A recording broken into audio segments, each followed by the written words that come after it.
Hello everyone, welcome back to another video. So, I've been working on a Witcher timeline video covering everything up to Witcher 4, and I've also been editing the Witcher fandom wiki, namely the canon timeline. Initially, I wanted to do a timeline video that covered both the books and the game timelines simultaneously, but that is literally impossible. But what do I mean? Well, buckle up because it's time for a rant. So, Caaalek originally didn't state years, as in a specific year that something happened. Instead, you get things like characters saying, that was 12 years ago, or over 100 years ago, or over 1,000 years before your arrival. The first stated year that I could find was in the 4th book, Time of Contempt, and that was in relation to the life of Peter Eversten.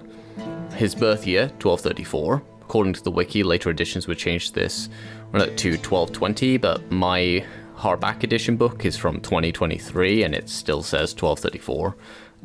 The next year mentioned was 1290, then 1301, and finally 1328.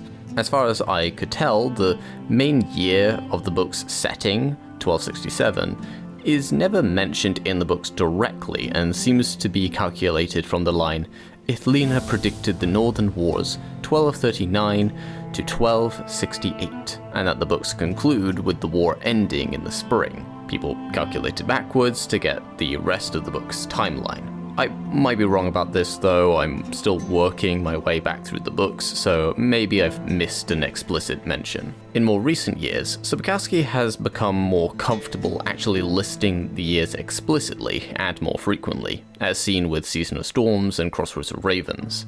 Still though, Season of Storms claims to take place in 1245 with an intermission and epilogue set in 1373. The 1245 date is, however, impossible, as in 1267, when Geralt has this line in relation to Dandelion's memoirs being called Half a Century of Poetry. In that case, it's even more nonsensical. You aren't even 40 yet. Your writing ability was thrashed into you in the Temple Elementary School at the age of 8. Even if we allow that you were writing rhymes in school, you've not been serving lady poetry for longer than 30 years. But as I well know, for you've often told me about it, you only began seriously rhyming and composing melodies when you were 19, inspired by your love of Countess d'Estelle. That makes it the 19th year of your service, Dandelion. Page 103 to 104, The Tower of the Swallows, hardback edition. This would mean he was 38 as of the 6th-ish of September 1267. And thus born around 1229. However, in Season of Storms, not only is Dandelion a famous poet who has been out of university for some time, but he's also written like he's at least in his 30s rather than being 14 years old. The games have their own weirdness. For the longest time, the assumption was that Witcher 1 took place in 1273, not 1270, as the game stated. This can be seen on the fandom wiki timeline from the 20th of March 2009 all the way till the 4th of June 2015 when this would be corrected. In fact, on the 28th of May, 2015, it was added that Witcher 3 took place in 1274, not the actual date of 1272. Still though, Witcher 1 is weird because in Witcher 2, Geralt states he woke up outside Kaer Morhen half a year before the game starts. I swear I remember him saying this in Flotsam, but I can't find it, so take my statement with a pinch of salt. And during the quest, Death to the Traitor, there is this line. What month is it? Lammas. Autumn's begun. Lammas, or Langnasada, in the David French English translations, is the elven month that equates to August and the first half of September. Tracking 6 months back, we get Witcher 1 starting in February. Now, this has to be taken with a pinch of salt. Half a year does not mean exactly 6 months, and the statement of Lammas could mean anywhere within that month, or 2 months in the human calendar. I say this because I see people still arguing that Leon is 51 years old in Resident Evil 9, because it was said that the game takes place about 30 years after the Raccoon City incident, and people have taken that to mean exactly 30 years when the devs have confirmed he is the age of 49, meaning the game takes place 28 years later in 2026. 28 years is about 30 years, and 5 to 7 months can also be half a year ago. I will note that Witcher 1 has 5 chapters plus a prologue and an epilogue, so 5 months can fit nicely into the 5 chapters, and the epilogue takes place immediately after chapter 5 ends, and takes less than an in-game day to finish. 1 month later, Witcher 1 begins. February also lines up as Witcher 1's Kaer Morhen section was supposed to take place in the winter to explain why everyone was in the keep, and it would line up better with Geralt joining the Wild Hunt on the winter solstice of 1270, so about December 22nd or 23rd. He then spent almost 2 months with them, and was rescued by Ciri, where Witcher 1 starts. This also works because the Hunt pursue Geralt and they can't time travel, so it can't be set in 1270 unless Geralt was with them for less than a week. The final evidence is that in Chapter 4 the weather is apparently very hot, which would line up with it being May and the game transitioning into summer. So yeah, Witcher 1 is most of 1271, Witcher 2 is set over the month of Lammas, and then about 8 months later, Witcher 3 begins in May 1272. Not 6 months, I see a lot of people saying that. 6 months is when Geralt met up with Vesemir, and it's when he and Triss parted ways. It's not when Witcher 2 ended. All of this because the opening narration of Witcher 1 said it took place 5 years after 1268, which 2 doubles down on, with the opening text stating it's 6 years since the war, and the year is 1271, only for Roach to say during the prologue that the war ended 5 years ago in 1268. Funny how things started working better when they stopped directly referring to the Second Northern War. Also, it still gets Dandelion's age wrong in some places, and Blood and Wine has a whole list of errors. Although that seems to be with what the current year is, or at least what year the story is set in. I don't know how some of these happened. It just seems to not be one of CDPR's strong suits, even working alongside Artal Saurian with Mike Pondsmith, the core creative behind the Cyberpunk series. It still got details wrong with Cyberpunk 2077, like everything around the Atlantis Club. The place uses holograms and mirrors to make it look like people are walking on the walls and ceilings. Kissy and Roxy are both here too as full-fledged solos in 2013, despite the fact they be 11 and 16 respectively. Arasaka is a single tower in 2013 and 2023, despite the fact it was twin towers. Yes, that and 9/11 is why we never got part 3 of the 4th Corporate War. And also Johnny is a blonde twink. I mean, look at the guy. Now, through their collaborations, some of these have been smoothed over. Apparently in 2013, they did have one tower and it was damaged by Johnny's mob, so when they were fixing it, they added the other tower. Apparently, Johnny started dyeing his hair, and also he's an unreliable narrator. V's vision of Night City bleeding into his. That's why you can see mega buildings out the window of the Atlantis, despite them not being constructed until 2040. I know about the new Harbor Mallplex and the Pacifica Arcology, were basically built like mega buildings, built in 2010 and the early 2000s respectively, but those are very different from the H blocks we see in 2077 and the 2013 flashback. Going back to the Witcher books, because of the previous vagueness, much of the media outside of the books has added more specific dates, and this leads to contradictions. Going back to the Witcher books, it's typically agreed that Temeria and Redania came into existence at the same time. However, Sambuck, the first king of Redania, is said to have founded the first human settlement. We know that the first landing occurred 500 years ago, as it's stated in Blood of Elves, chapter 6. So this does suggest Redania has a 500-year history. But Desmod, founder of Temeria, is likely more contemporary. Now, there's the line in the Dynasties page on Sapkowski's old website that translates to dating back to the times of Desmod and Geddes. suggesting that those two both lived around the same time, and we know Geddes is a descendant of Desmod, so I would presume it's his son. In CDPR canon, this is confirmed in the TTRPG made by R. Talsorian. That means we're looking at 10 generations from Desmod to Ada. That covers roughly 250 years. You could maybe stretch it to 300 years if you conclude most lived for a long time, but there's no real evidence of that. Other events have no implication as to when they're set, like the 6 Years' War is mentioned, but no year is given. Instead, Game of Imagination gives the date of 830 to 836, about 70 years after the first landing. The Witchers are said to have been created 300 years ago in the games. More specifically, the TTRPG states, the oldest Witchers were created around 317 years ago. For when the TTRPG is set, this is about 955. In the books, as far as I've seen, no clear date for the creation of the Witchers exist.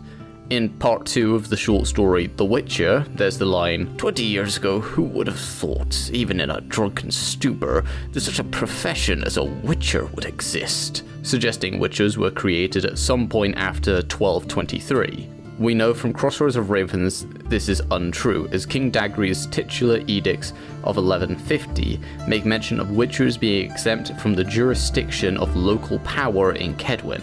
Vibe-wise, I'd say Witchers were created somewhere around the mid-1000s, as Holt seems to know a lot about their origin and gives the feeling he was present for the early days. However, we know Witchers look about 15 years younger than they actually are, and while some might say Vesemir doesn't align with this, and if he was in his 20s during the attack on Kaer Morhen, he'd be in his 90s real age, mid-70s physically by 1265, which is the only times we actually see him in the books. If Holt was dying of old age, his immune system failing with his age, he could have been around 110. He did say he was older than Geralt would think, and physically that would put him around 95. So, why have I gone on this massive rant? Well, besides getting something off my chest, and kinda suggesting I might do a full book timeline and a full game timeline, well, it was kinda to bring up the discussion on lore in the community. I've made some edits to the wiki. This includes adding information about the Circle, the group that sort of laid the foundation for creating the Witchers. On the Witchers page, the one specifically about Witchers themselves, I separated the game origin and the book origin. One of the moderators took what I made and cut some of the other experiments the Circle did out and sort of streamlined it to fit better with the game canon. This includes changing that the Circle tried to create superhumans for the military and to be personal bodyguards for kings, to be that the kings tasked the Circle to create monster hunters to deal with the monster problem. I didn't really agree with this change, but they're the moderator, it's their call. At the end of the day, it's just a wiki. Still, the note they left was, unless it's Netflix content that drastically changes things, info from the games and books tends to blend in together well enough, as an explanation as to why the wiki doesn't often separate those two out much. Now, they did go on to say, we expect we might have to note retconned information in the future, so they aren't trying to force a square peg in a round hole, and they're pretty chill, no hate to this moderator. When I created a page specifically for the Circle and didn't include any connections to the games, they only really did minor cleanup on grammar and some of the source coding, so, once again, they are pretty chill. I'm using this as an example of how CDPR have really gone their own way with this world. Their timeline is longer. Dragons used to have an empire. The Vran actually exist and also had an ancient empire that the elves potentially destroyed. Magic came into the world with the conjunction instead of having already existed in the world. The story Voice of Reason apparently took place in 1264, which is literally impossible. Geralt and Yennefer met in 1247, which is also full of problems once again with Dandelion's age. They have far more powerful foes like the Crones, Gauntlet, and Dettlaff, who would feel out of place in the books, and much more I could mention.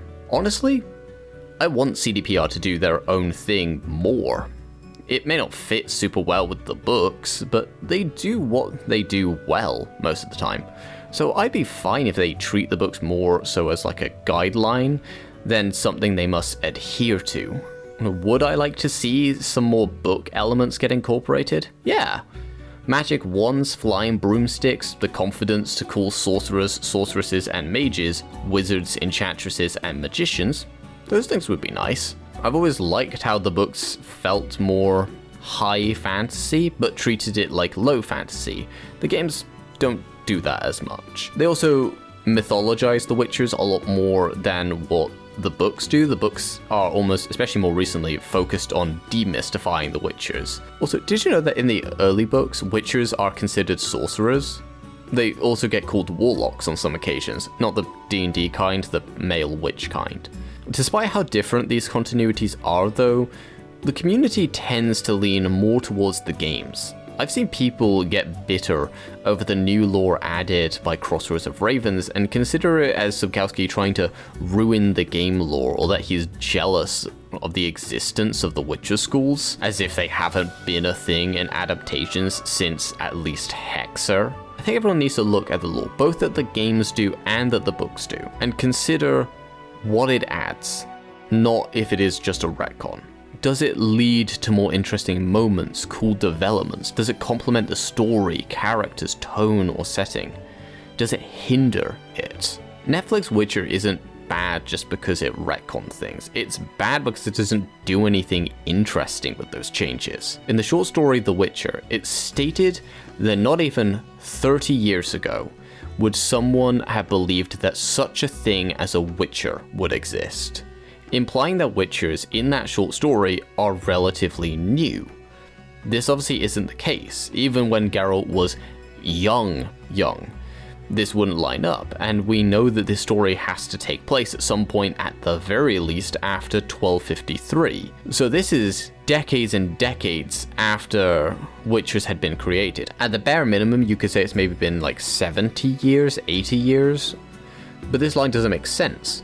It neither makes sense that it's followed by saying that there are monsters effectively everywhere. The following short story, A Grain of Truth, reaffirms this. It's stated that there are more and more Witchers and fewer monsters, to which Geralt says that is actually not true. There are not fewer and fewer monsters. It would then be, not in the next short story, but in Edge of the World, the following one, that it stated that monsters are becoming rare and are hard to find. This was changed because the tone that Sapkowski wanted for Geralt is that he is in a dying profession, and this tone served him well for other stuff around Geralt later on. The games technically retcon this. While there are monsters that no longer exist anymore, they still have a lot more monsters than you ever see in the books. As I said though, is this a negative? Not really. It does change the tone of Geralt a little bit. He doesn't have as much reason to get a bit moody over the fact that his profession is dying, because it really isn't in the games. But it benefits the gameplay a lot more. If monsters were incredibly rare, if you only encountered a monster once every couple of months, yeah, no, it wouldn't make for a very good video game. Or at least it would make for a very different video game. Thronebreaker technically does that. This is what I mean. It's a retcon, but is it a bad retcon? That's really all I have to say. I'll be working more on that timeline video and maybe a couple of other things. I've been looking at doing something about canon endings, mainly sparked by everything around Season 2 of the Fallout show and canon endings to New Vegas. They wanted to not have a canon ending for the game, but they also wanted to use the location, meaning they had to establish some things, and it's like, Fallout has canon endings, you can do canon endings, it's going to piss people off, but it'll be better in the long run. But I want to talk about them, because it's really interesting looking at how games do canon endings and how different people react to canon endings. Anyway, until then, or a Witcher 4 trailer comes out, I'll see you all later. Thanks for watching. Bye.